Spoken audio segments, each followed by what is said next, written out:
સિદ્ધોરુ karate association of India અને શોતોકાન international karate organisation દ્વારા all India open karate ચેમ્પિયનશિપનું આયોજન સમા indoor stadium ખાતે તારીખ 30 અને 31 ડિસેમ્બર રોજ કરવામાં આવેલ છે. ગઈકાલે દમદાર ઓપનિંગ બાદ આજે 10 યર્સ 11 યર્સ અને બ્લેક બેલ્ટ ઓપન કેટેગરીની સ્પર્ધા ચાલશે કાતા અને કુમિતે.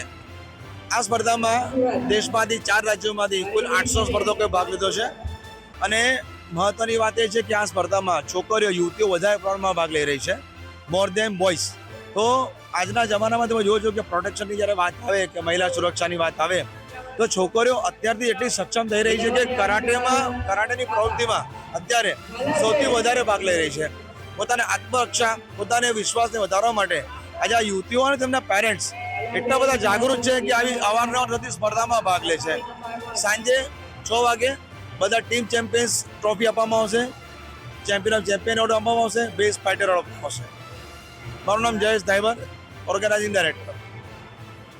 વડોદરા સમા ઇન્ડોર સ્પોર્ટ્સ કોમ્પ્લેક્સ ખાતે સિત્તોરુ કરાટે ચેમ્પિયનશિપ અને શોટોકાન આ બે જે સ્ટાઇલ ચીફ છે એ લોકોએ આ ટુર્નામેન્ટ કરી છે. મિસ્ટર જયેશ ધાઈબર અને મહેશ રાવલ.